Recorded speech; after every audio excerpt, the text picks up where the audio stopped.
Meus amigos Armindo Vieira Júnior, pessoal, a temática que a gente vai trazer hoje é sobre um produto que tem despertado a atenção do Brasil e do mundo nas últimas semanas. A própolis brasileira. Tanto a própolis verde, quanto a vermelha, quanto a própolis marrom, a própolis escura. De repente, parece que todo mundo voltou os olhos para a nossa própolis brasileira.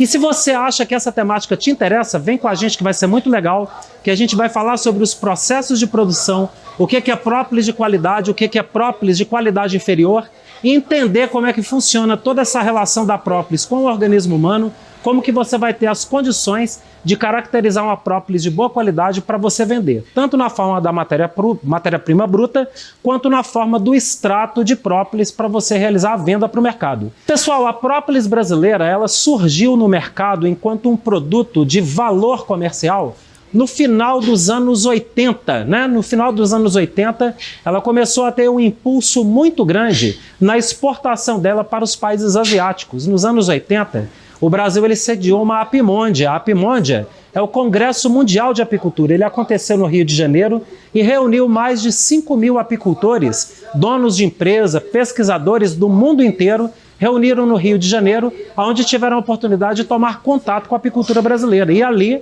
praticamente, eles foram apresentados à própolis brasileira. Eles levaram lotes dessa própolis para outros países, para os Estados Unidos, para a Europa e principalmente para o Japão, e iniciaram ali os processos de pesquisa em cima da própolis brasileira. O que eles identificaram em um primeiro momento foi a grande atividade antimicrobiana da própolis brasileira.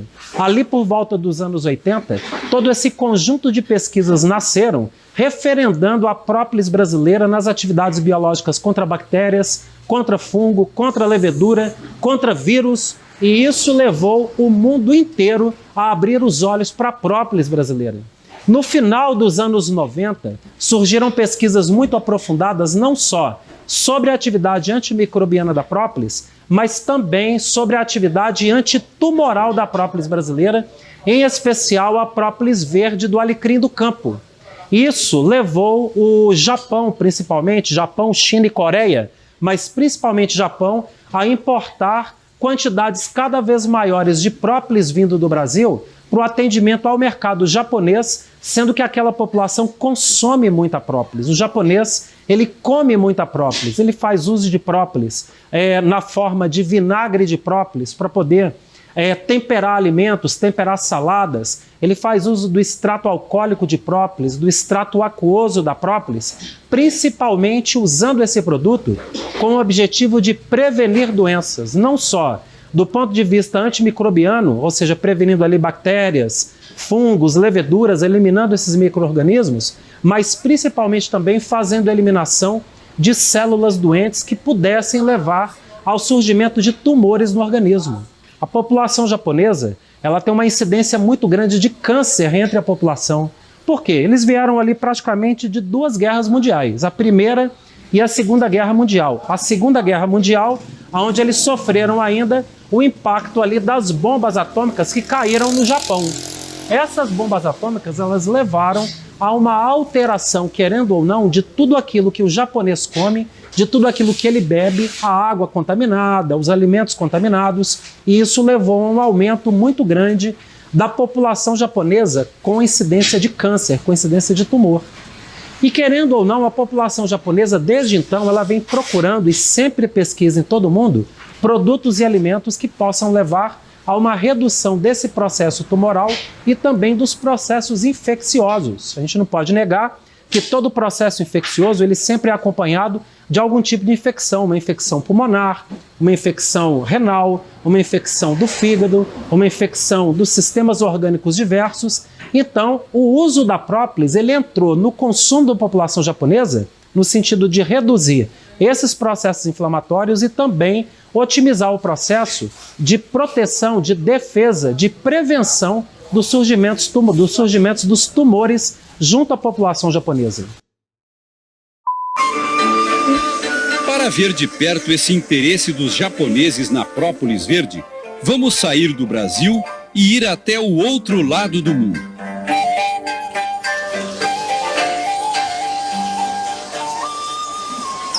Na cidade de Yokohama, pertinho de Tóquio, O repórter Mitsuo Kawasaki conversou com o Dr. Kaoru Maeda, professor da Faculdade de Medicina de Tóquio, especialista em câncer.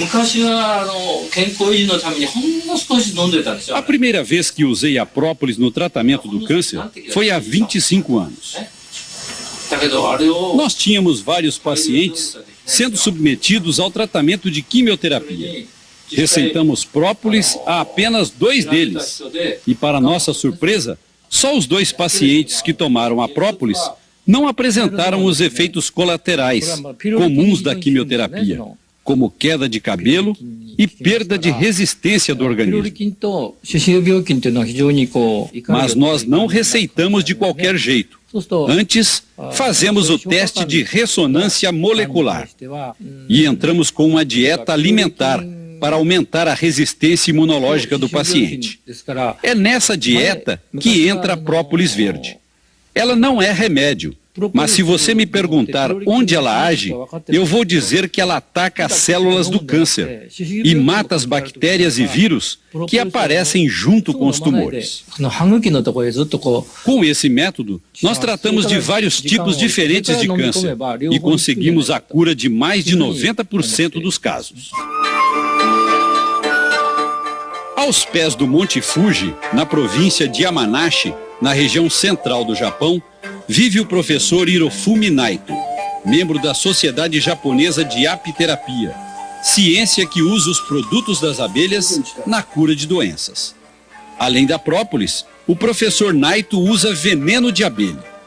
Ele tira o ferrão que vem junto com uma bolsinha de veneno e faz a acupuntura em todo o corpo do paciente.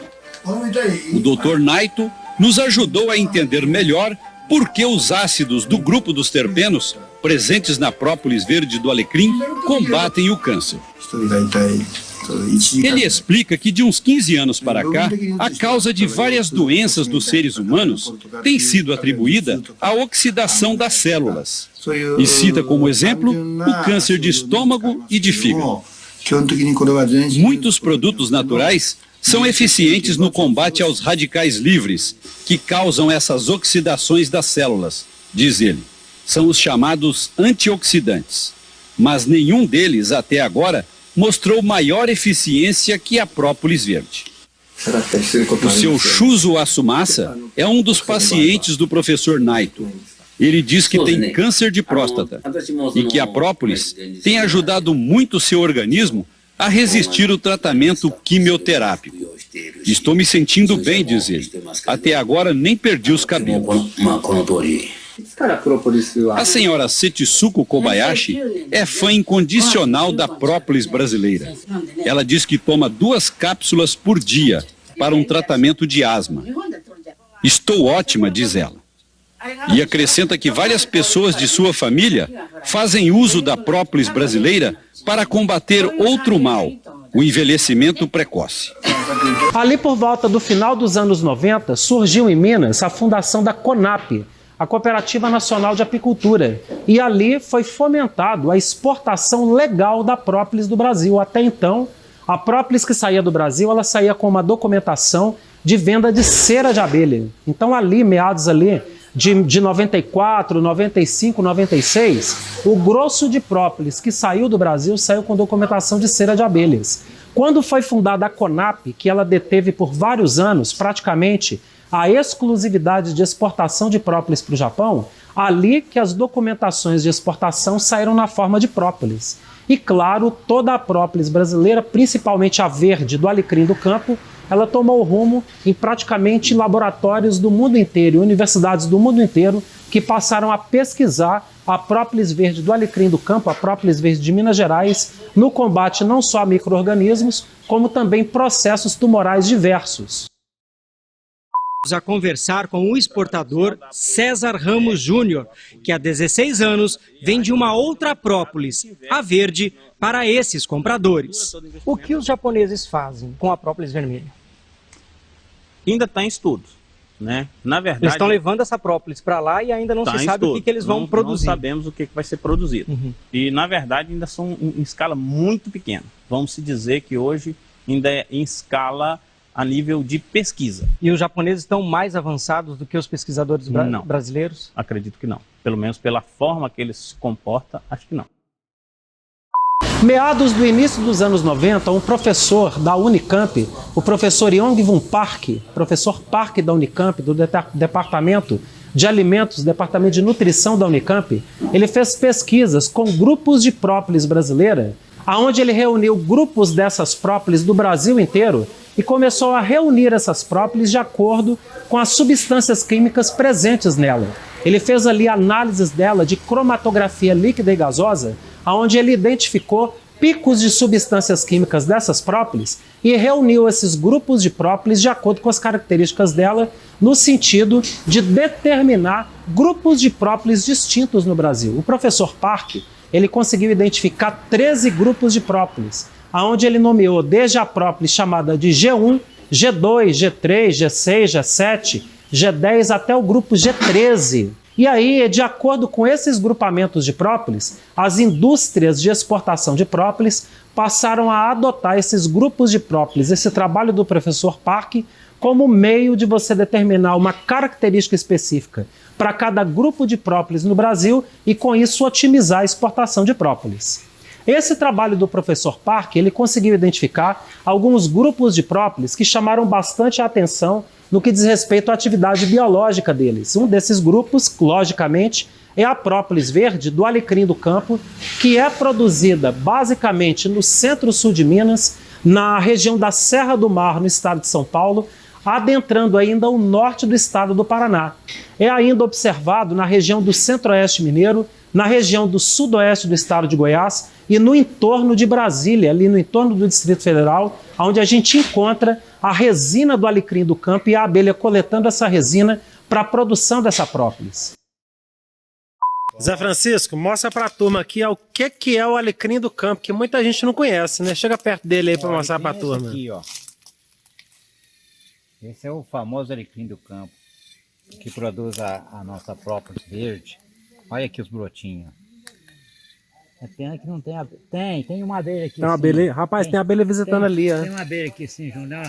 Olha lá na pontinha ali, ó. Vai dar pra pegar. Deixa eu ver se eu pego. Dá pra pegar. Eu falei que não tinha, mas tem. Olha pra você ver. Vai dar pra pegar. Aí tem duas, a outra saiu. Tem duas.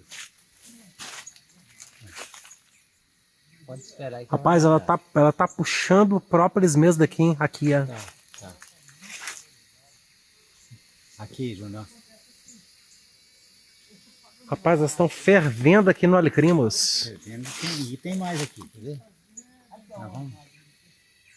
Nós vamos ver do lado de lá. Fervendo no alecrim. Aqui, ó. Aqui, ó. Aqui, Júnior. Vê se você pega aqui, ó. Aqui, ó. Ah, aqui eu tô pegando. Pegou. Olha ela mordendo o alecrim. Isso aí é ela coletando própolis verde. Aqui, ó. Aqui, ó. Aqui parou na frente da câmera. Ó. Na frente aqui, ó. Ó. Aí, Júnior, mais pra cima. Ó.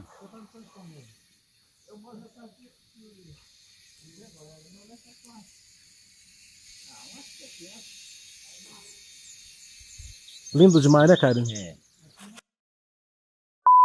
O outro grupo de própolis que o professor Park também identificou foi a própolis produzida no litoral brasileiro, a própolis produzida na região de Manguezal. Ele identificou essa própolis como vindo de uma planta chamada rabo de bugio, que recebe o nome científico de Dalbergia castófilo. Ele observou a visitação das abelhas no rabo de bugio desde a foz do Rio Doce, no norte do Espírito Santo, até o delta do Parnaíba, no Piauí. E aí, dessa maneira, as abelhas elas coletam a resina do rabo de bugio e produzem uma própolis de tonalidade vermelha, que tem chamado muito a atenção da comunidade científica internacional no que diz respeito à sua atividade antitumoral, especificamente no processo antitumoral do câncer de pâncreas, onde ele tem uma atividade muito eficiente para poder matar as células tumorais do pâncreas, lembrando que o câncer de pâncreas é um dos tumores que mais acomete a população, com a mais alta taxa de letalidade entre todos os tumores. Então é importante a gente ter aí a ideia desses dois principais tipos de própolis, que foram os que chamaram a atenção do mercado internacional. O Bruno Cabral é biólogo e vai mostrar para a gente o rabo de bugio, a planta de onde as abelhas tiram a resina para produzir a própolis vermelha. Exatamente, o bugio é essa vegetação que vocês estão vendo aqui. Toda essa moita com esses ramos sendo emitidos para o alto, compõe a vegetação do rabo de bugio. Na verdade é uma planta trepadeira, então. Exatamente, é quase que uma trepadeira. Ele é uma planta que faz parte do grupo das leguminosas, que é o mesmo grupo da soja, da alfafa, do feijão. O nome científico do rabo de bugio é Dalbergia ecastaphyllum. A ocorrência dele nas Américas, ela vem do sul da Flórida até o sul do Brasil. E existem registros também para a ocorrência dela na costa leste do continente africano. Com o rabo de bugio por perto, a abelha aproveita qualquer fissura no galho para raspar a resina e levá-la para a sua colmeia. Em alguns momentos, elas rodam, como se estivessem dançando. O vermelho intenso da resina é o que dá a cor para a própolis. Com a perninha de trás carregada, as abelhas levantam voo. O que não quer dizer que outros grupos de própolis, eles não têm atividade biológica. Se a gente pensar, por exemplo, a própolis escura, que é produzida na mesma região da própolis verde, ela vem do açapeixe mineiro, plantado ali no centro-sul de Minas. Você encontra a própolis escura, onde a abelha coleta do açapeixe, que é uma planta muito comum. Todo mundo conhece aí no meio apícola o açapeixe. Aqui no centro-oeste brasileiro, a própolis escura, que a abelha coleta da copaíba, a mesma copaíba que se retira, que se extrai o óleo da copaíba, a abelha ela também busca esse óleo da copaíba, adiciona um pouquinho de cera, adiciona um pouquinho ali de outros tipos de resina, para poder dar textura a essa própolis. A gente coleta essa própolis e ela tem origem botânica na copaíba. Uma outra planta que é muito interessante, que também dá uma própolis diferenciada, é a própolis amarela da murta, que é coletada aí no Rio Grande do Sul. Tem algumas regiões do Rio Grande onde a própolis ela sai com a cor amarela e que também tem uma atividade biológica diferenciada. Quando a gente pega, pessoal, todos esses grupamentos de própolis, a gente percebe que existe uma origem botânica específica para cada tipo de própolis que a abelha coleta. A própolis ela carrega os fitoprincípios da planta que a abelha visita. Então, própolis não é tudo igual. Tem gente que pensa que pelo fato de estar coletando a própolis, de que ela é toda igual. Não é. Você tem diferentes tipos de própolis, diferentes grupamentos de própolis, de acordo com a origem botânica. Quando a gente pensa, por exemplo, na própolis verde de Minas Gerais, a gente tem conhecimento de outras regiões do país, como, por exemplo, a Bahia e o estado do Ceará, onde a abelha ela produz uma própolis verde. Só que não é própolis verde do alecrim do campo. Não é própolis verde do Baccharis draconcolifolia, que é o que dá origem botânica à própolis verde de Minas Gerais.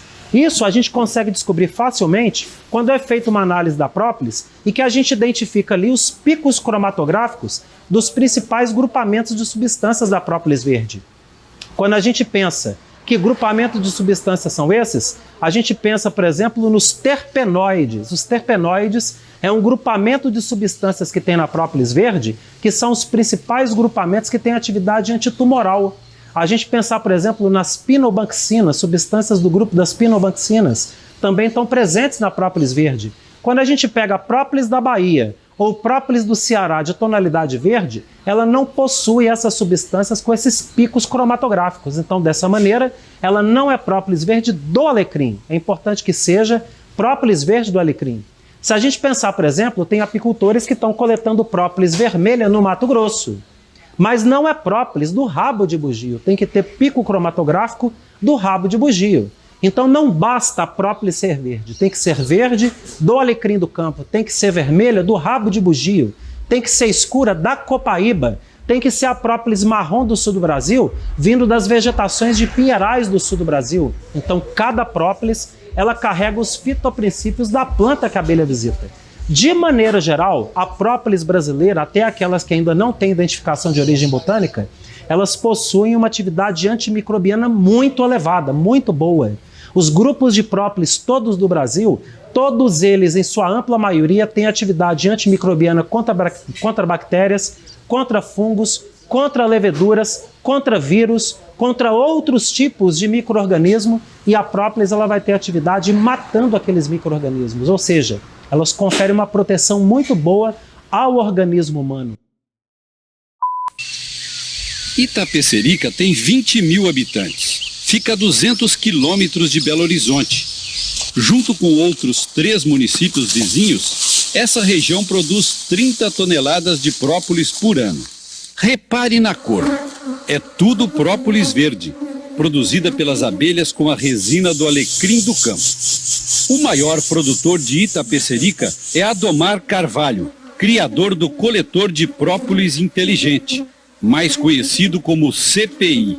Uma ideia simples que revolucionou a produção de própolis no Brasil. Adomar partiu do princípio de que se as abelhas usam a própolis para vedar frestas na caixa, nada mais natural que criar frestas de propósito para que elas acelerem a produção. No sistema antigo, os produtores conseguiam, no máximo, 25 gramas de própolis por mês de cada colmeia, raspando aqui e ali nas frestas das caixas. Com a CPI, se consegue 350 gramas por caixa por mês, quase 14 vezes mais. Por essa razão, o sistema é usado por todos os produtores de própolis do Brasil. A CPI é, na verdade, uma melgueira que produz própolis nas aberturas laterais e mel nos quadros. Mas a maioria dos produtores daqui aproveita só a própolis e deixa todo o mel para a alimentação das abelhas. Adomar, por exemplo, tem 300 colmeias e produz quase 500 quilos de própolis por ano. Você não produz nada de mel? Nada. Não. As minhas colmeias são hoje todas elas direcionadas para a produção de própolis. Por isso que tem uma grande produção de própolis. Porque quando há uma grande produção de mel, a produção de própolis cai. Se tem pouca produção de mel, a tendência da produção de própolis é maior. Um ponto que é importante na hora do apicultor ele partir para um processo de produção de própolis é ele sempre buscar o processo de produção de própolis utilizando os coletores de própolis. Os coletores de própolis são sistemas de ripas que são colocados na melgueira, ripas ou então sistemas de refis que são colocados nas melgueiras ou sobre ninhos, aonde é feita propositalmente uma abertura na lateral da colmeia para forçar a abelha a fechar aquela abertura com própolis. Própolis, a gente não pode esquecer, é o meio que a abelha busca no sentido de defender, de proteger a colmeia a partir da produção de própolis. Então, quando você coloca esse coletor de própolis, a abelha ela vai ter uma tendência a depositar própolis naquela ranhura que foi propositalmente criada na colmeia. Então é importante que você utilize os coletores. Os coletores principais é o coletor de própolis inteligente, que foi desenvolvido lá no início dos anos 80 pelo apicultor Adomar Carvalho, da cidade de Itapecerica, em Minas Gerais. Ele foi praticamente a pessoa que desenvolveu o sistema do coletor. Depois, claro, ele já foi modernizado, aperfeiçoado por outros apicultores, mas ele é que foi o pioneiro no desenvolvimento do sistema do coletor de própolis inteligente. E é o sistema que a gente também utiliza nas nossas colmeias e que a gente orienta os apicultores a utilizarem. Você vai instalar esses coletores nas melgueiras. No ninho não, vai ter o ninho e dali para frente você vai ter as melgueiras onde você vai colocar os coletores. Esses coletores eles têm que estar cheios de mel, ou do mel natural floral, ou de um mel que você deu para a abelha artificialmente, através de alimentação. Aquele mel não vai ser colhido. O mel que está nas melgueiras, ele não é colhido. O mel ele permanece todo o tempo dentro daquelas melgueiras. A abelha ela vai ter uma tendência a encher todas as ranhuras de própolis com o objetivo de proteger o mel que está dentro das melgueiras. Se você tira o mel, ela vai proteger o quê? Se você tira os favos, ela vai proteger o quê? Se você tira o mel, centrifuga o mel, volta os favos vazios, que interesse que ela vai ter de encher todas aquelas ranhuras de própolis se você tirou o mel? Então é fundamental que você mantenha o mel nas melgueiras para você alcançar um processo bom de produção de própolis. Ah, Armindo, mas eu não tenho os coletores de própolis, como que eu posso fazer? Pega uma ripinha de meio centímetro de tamanho e coloca entre o ninho e as melgueiras. Coloca também entre as melgueiras, 2, 3, 4 melgueiras, coloca uma ripinha de meio centímetro que a abelha vai ter a tendência de encher toda aquela ranhura de própolis. a quantidade de própolis que ela vai produzir não é tão alta, né? Com sistemas aí de ripas. O sistema com coletor de própolis inteligente, aí você consegue produzir uma grande quantidade de própolis, até 300, 400, 500 gramas de própolis por mês. Com o sistema da ripa, você vai produzir em torno de 200, 250 gramas de própolis por mês. Mas é um bom começo, você colocar as ripas e iniciar um processo de produção de própolis aí na sua colmeia. Quando você partir para os coletores de própolis inteligente, aí você vai perceber que a produção de própolis vai aumentar bem mais. E dessa maneira você vai conseguir alcançar um processo de produção de própolis muito interessante, tá bom? Um outro ponto que é fundamental é você manter as colmeias sombreadas, tá? Um apiário de produção de própolis, a colmeia ela é 100% sombreada o tempo todo. Você deve estar notando uma diferença bem grande do processo de produção de mel. Na maioria do tempo, um apiário produtor de mel, a abelha está situada em um ambiente ensolarado. Na própolis, não. 100% do tempo, a colmeia ela vai estar num ambiente sombreado. E não adianta você fazer sombra de sombrite, não adianta você fazer sombreamento de lona, porque isso não é um sombreamento natural, vai ser um sombreamento artificial que, ao invés de regular a temperatura na temperatura da floresta, ele vai promover um ambiente de calor que vai sufocar a colmeia naquele excesso de calor.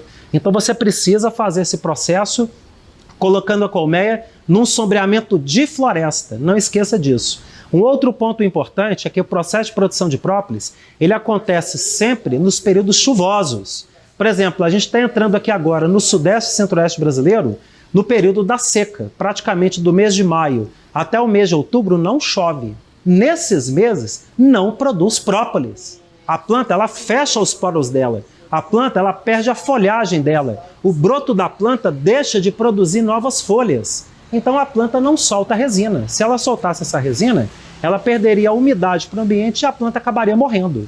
Então é fundamental que o apiário ele esteja situado em área sombreada e que dê as condições dela produzir própolis no período chuvoso, no período onde tem mais umidade. A mesma coisa no Nordeste brasileiro. Se você for colocar as colmeias nas áreas de manguezal para a produção de própolis vermelha, é importante que isso aconteça no período que denote aí o período de maior época de pluviometria, de chuva no manguezal, porque é naquela época que o rabo de bugio também vai soltar resina para a abelha coletar a própolis vermelha.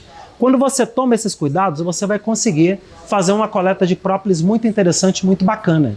Você não pode esquecer ainda que essas colmeias elas têm que estar permanentemente alimentadas.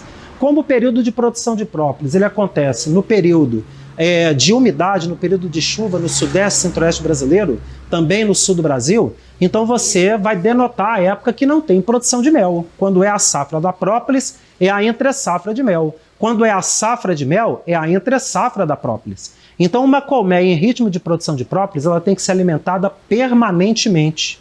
Mesmo você mantendo ali mel nas melgueiras CPIs, você precisa manter uma alimentação constante na colmeia para ela poder conseguir alcançar um processo de produção de própolis legal. Então você tem que estar atento nisso para você fazer um processo de produção em grande quantidade, ok?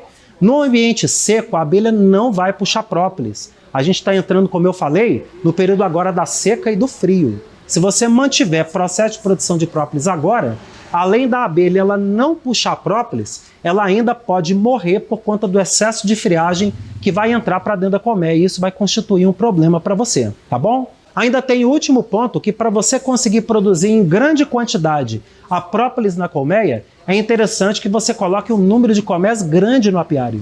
Então o apiário de produção de própolis, sempre a gente orienta que você instale com no mínimo uma quantidade de 50 colmeias. Para quê? Para aquele agrupamento de abelhas, ele dominar toda a matéria-prima que está na resina nas plantas. Não existe uma abundância de resina igual existe de néctar. Só para comparar, uma colmeia muito boa produtora de mel, ela produz ali 60, 70, 80 quilos de mel. Uma colmeia muito boa produtora de própolis, ela vai te dar 1 quilo de própolis. Então só por aí já denota que a quantidade de matéria-prima para a produção de própolis ela é 60 vezes menor em oferta na natureza. Se você coloca um número pequeno de colmeias, vai ter um número muito maior de concorrentes na natureza, principalmente herbívoros, que vão chegar na frente das abelhas na coleta da resina. E aí você não vai conseguir denotar um monopólio da resina. Quando você coloca um número grande de colmeias e com uma população elevada, acima de 100 mil abelhas, aí você consegue monopolizar a resina do alecrim do campo, a resina do rabo de bugio, para produzir própolis em grande quantidade, tá bom? Por fim, o processo de coleta da própolis. O processo de coleta da própolis, ele tem que acontecer obrigatoriamente uma vez por semana. Existe pesquisa ainda dos anos 80, fundamentado lá na Fundação Ezequiel Dias, através da doutora Esther Bastos, onde ela fez pesquisa coletando própolis de 1 até 30 dias armazenado na colmeia. E ela descobriu que própolis armazenada até 10 dias na colmeia, ela mantinha o grau de oxidação dela em no máximo 1%.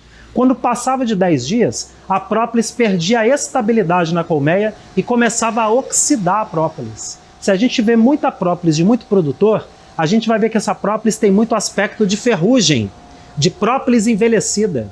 Esse aspecto de própolis envelhecida é que denota uma própolis colhida com 15 dias, com 20 dias, com 25 dias. São própolis que já tem ali um grau de oxidação de 15%, de 20%, de até 30%, ou seja, até 30% dos princípios ativos da própolis, eles já se perderam por conta da falta da estabilidade das substâncias químicas da própolis.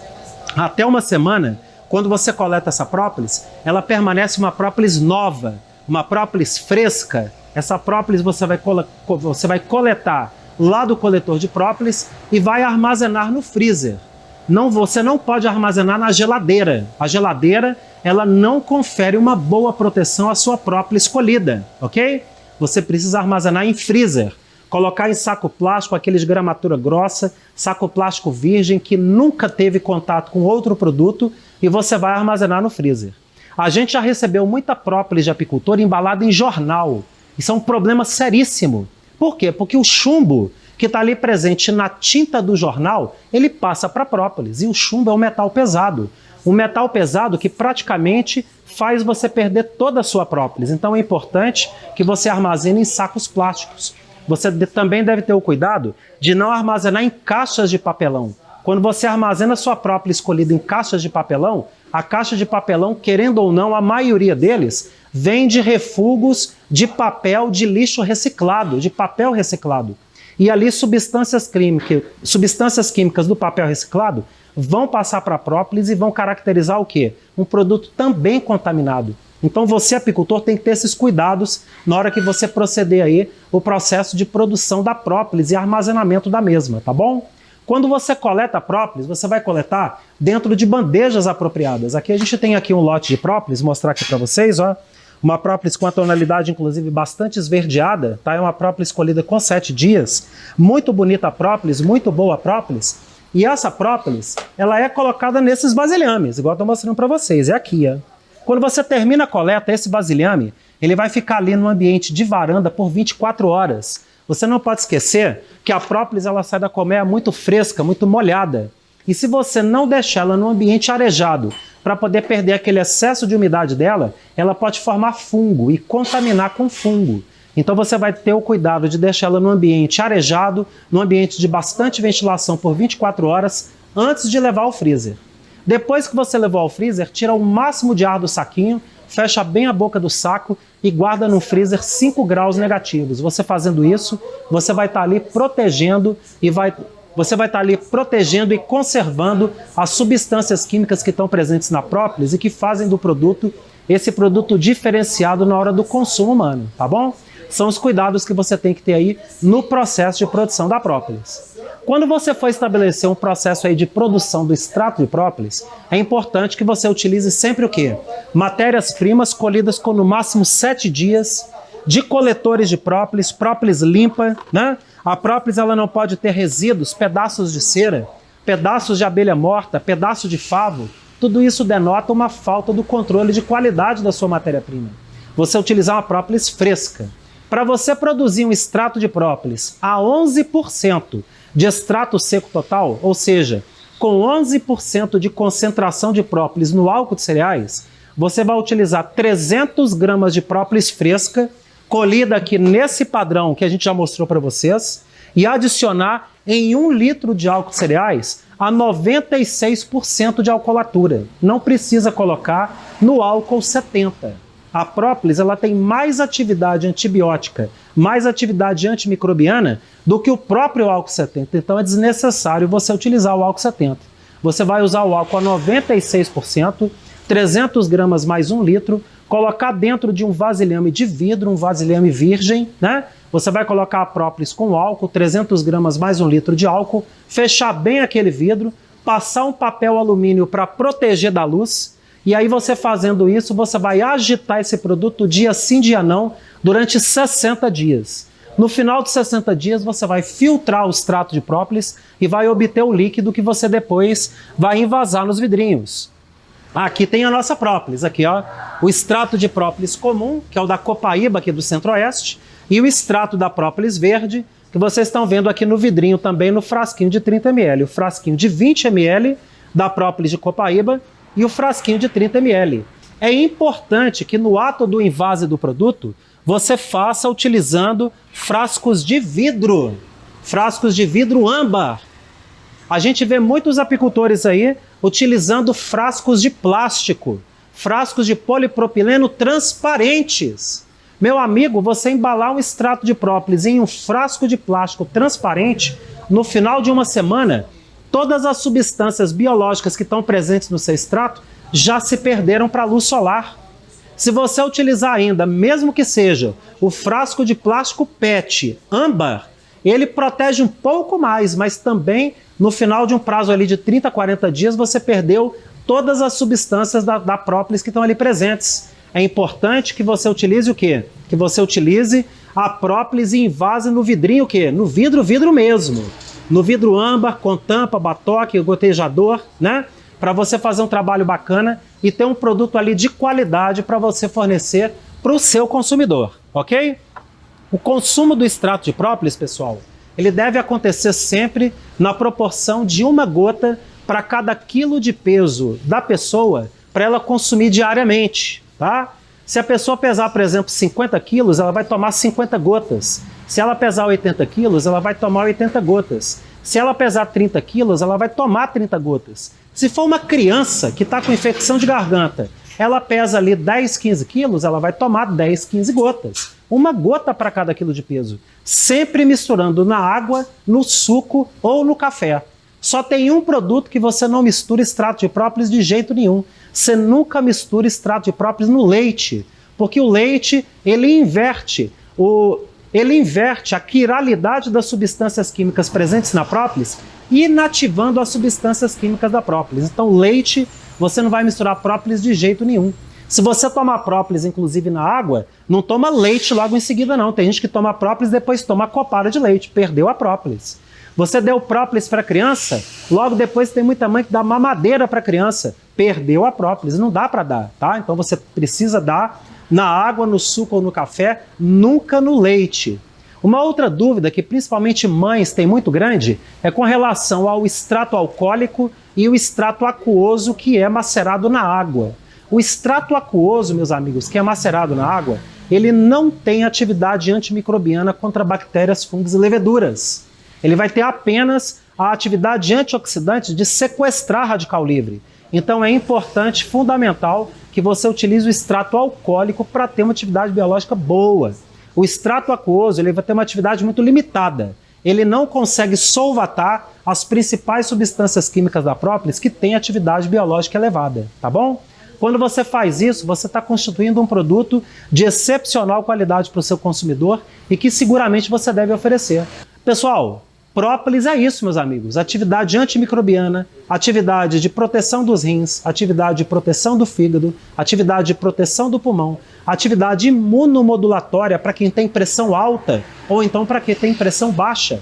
Ela vai tender a regular a pressão, atividade para poder reduzir a glicemia do diabético tipo 1 ou tipo 2. Então nós estamos falando de um produto diferenciado que é a própolis brasileira. Então você, apicultor, você deve realmente partir para esse processo, você deve buscar realmente aí produzir essa própolis. A gente vai estar aqui passando para vocês vários vídeos aqui ao longo de toda essa fala minha aqui, espero que vocês tenham gostado, no sentido de realmente aí denotar para vocês como que funciona um pouco aí esse mundo da própolis, tá bom, pessoal? Espero que vocês tenham gostado do vídeo. Se tiver gostado, dá like aqui pra gente aqui. Se você ainda não tem a assinatura do nosso canal, assina o nosso canal, depois ativa o sininho para receber notificações de novos vídeos, tá bom? E deixe o seu comentário. Qualquer dúvida que você tiver, deixa aqui embaixo aqui que a gente vai aí avisando para vocês. Para você que é apicultor, eu quero aproveitar ainda, convidar você para poder participar do nosso grupo de debates no Telegram, que já conta com mais de 1.300 apicultores. Espero que vocês tenham gostado do vídeo.